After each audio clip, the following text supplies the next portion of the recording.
Hey guys, you're watching Phone Arena's in-depth video review of the Apple iPhone 4. It's summer, and it's the time of the year when Apple comes out with their product, and this one here being the iPhone 4. We've seen it plenty times in leaks before, and it surprisingly has a refreshed look, the biggest overhaul yet to date compared to the original 3G and 3GS. A lot of neat features too that accompany it, and we're going to take a look and see what it has to offer. And when you first check out the iPhone 4, you're going to be relatively surprised by its new looks. It's totally been somewhat redesigned compared to the previous iPhone 3GS, which had a similar one to the iPhone 3G. So it's the biggest overhaul in design since the original iPhone. So the thing we like about it is it's extremely thin. It comes in at 0.37 inches thick, so it's a lot thinner than the iPhone 3GS. At the same time, we do like the choice of materials that they use to make this handset. It has a really quality feel, premium in fact. You have this glass-like material on the front with an olefophobic coating, and the back too, same exact thing. It's very reflective, and it'll also track a lot of fingerprints. But thankfully, the olefophobic coating does help in repelling that. It also has a stainless steel brush band around the handset, which acts to be in the antenna as well to get you better service or connection, as Apple touted. And we're overly pleased with the nostalgic look of the handset. It feels good and has a really good weight to it, and construction, as always, feels fantastic with the device. Easily one of the best features that we love about the iPhone 4 definitely has to be its Retina display, as Apple likes to call it. Now, in fact, it's actually an LED backlit IPS display. It has a resolution of 960 by 640 with support for 16 million colors. So essentially what that does is it provides a lot of pixels per square inch. It also retains the same 3.5-inch display seen on other iPhones. And the reason that it's so highly regarded is because you could see text that are quite legible and very easy to read. When you compare something like the iPhone 3GS with lower resolution screen, you could clearly make out that the text on the iPhone 4 is a lot more superior than it is on the 3GS. Same thing when you load up a website. You can see our website from a zoomed out view. You could definitely read out the small fine print on the iPhone 4. At the same time, it also has pretty good viewing angles, so even in direct sunlight it handles well. And we also like the fact that it has that olefophobic coating to make it look pristine every time we take it out of our pockets. Just like some of the high-end smartphones we've been checking out of late, the iPhone 4 also packs a front-facing VGA camera. Below the touchscreen, you have the usual home button, which is surprisingly a lot more springy than the previous one, the 3GS. The same thing applies to all the other buttons, the dedicated ones. The volume rocker are now separated, two separate buttons. You have also the vibrate switch on the top. You have the 3.5mm headset jack. That small hole is for the noise cancellation microphone. Dedicated power button. And on the right side, you just have the micro SIM card slot. At the bottom, you have the speaker and also proprietary USB charging port. And on the back, the only thing you'll see is just the 5-megapixel autofocus camera with flash. The experience of iOS 4 on the iPhone 4 is the same thing that we already saw with the iPhone 3GS. Now, it's assumed that the handset comes with a 1 GHz Apple A4 processor, and it's marginally better in regards to movement and also intuitiveness. It's quite responsive, and there's barely any lag that we notice when navigating throughout the home screen. On top of that, with iOS 4, as you can see, there's a new, you can choose your background picture for your wallpaper.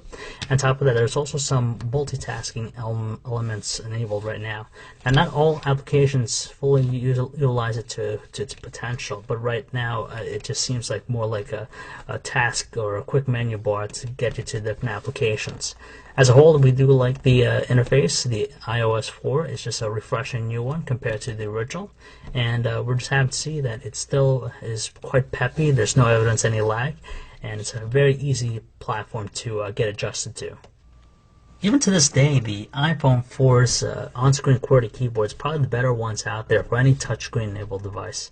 Now, with iOS 4, it does offer underline misspelled words for you, but we do find that the experience of typing on the QWERTY to be quite responsive and accurate. We like the fact that the predictive text option definitely helps as well. To tell you the truth, there's nothing really too different with the web browsing experience on the iPhone 4. It's the same exact thing we saw on the iPhone 3GS and even the original iPhone. Pages load up really quick. It's also multi-touch enabled, so you could pinch in to zoom. You could double tap even to do that. We like the scrolling. It's very smooth. There's no evidence of any lag or choppiness. And to tell you the truth, it's just a very satisfying experience. Just like the web browsing experience, the music player interface on the iPhone 4 is no different from what we saw already in the past. The great thing we love about it is, of course, cover flow. You tilt it to the left, you're presented with all your albums, you can flick through all of them, it has a really nice presentation to it. As far as audio quality goes with the speakerphone, it really didn't sound too different from the iPhone 3GS, but it was marginally louder. We have to say that watching videos on the iPhone 4's Retina display is truly breathtaking. Videos played pretty smoothly, there's no evidence of any lag, and as you can see, it's consistent as far as frame rate goes, and just the overall experience is quite gratifying. Alright guys, so we have FaceTime here. We're connecting my buddy, pal, Kyle, and I'm just going to ask him real quick, how do you like the FaceTime, Kyle? I think it's cool. This is definitely an awesome new feature of the new iPhone. And I think we'll see it in some other phones. How's the speed and as far as I guess the quality of video and also the audio? Yeah, no, video and audio are in sync, which is surprising. So you're overall happy about it? What was that? So you're happy about it? Oh, definitely. I see once more people get the iPhone 4, I can definitely see this becoming popular. Alright, so there you guys have it. That's this FaceTime for the iPhone 4, and we'll check back here. We're really content with the iPhone 4's 5 megapixel camera. It managed to produce some good photos outdoors in great lighting conditions. Images were quite detailed. At the same time, they were also neutral looking colors. All you gotta do is just tap anywhere on the screen to focus. You can press the button, take a shot, press it again, take another one, and you even have the digital zoom available to you. On top of that, the phone does well in low-lit conditions thanks to the lens and also LED flash, but when we use the flash, it tended to look a little bit more overexposed than anything else. We're happy to see that 720p video recording is enabled on the iPhone 4. Videos were quite detailed, to say the least. At the same time, there wasn't too much lag or stutter thanks to the 30 frames per second it was shooting in, but outdoor conditions we tend to notice a little bit of jerky movement, and also the white balance was off every now and then. But luckily it has the ability to manually focus, so you always get pretty good detail at any given time. Calling quality in the iPhone 4 was marginally better than what we experienced on the iPhone 3GS, but we still tend to hear a little bit more of that static sound in the background on our end. Thanks to the noise cancellation microphone, our callers did say that our voices were a little bit more prominent at the beginning of our sentences. When using the speakerphone, however, though, it tends to be a little bit distorted, especially on the highest volume setting, so stepping down a little bit to the middle setting should help it out. As far as battery life, though, we were really impressed because we had the iPhone 3GS on us, and the iPhone 4 did a better job of holding a charge. It didn't use up too much battery life at the same time, so we're really happy about its one-day's use that we got out of it. It's another year, another iPhone, and surely there's always going to be competition for Apple, but this time around, the iPhone 4 does well in being a well-balanced phone that will cater to a lot of people, not only to business professionals, but even to kids and gamers out there. Now, there's a lot of hardware under the hood that make it stand out, specifically the Retina display, which has a very high-quality display, makes reading text very easy, and also watching video is such a joy. 720p video recording at 30 frames per second is also a little bit better quality than we saw on the HTC Evo 4G.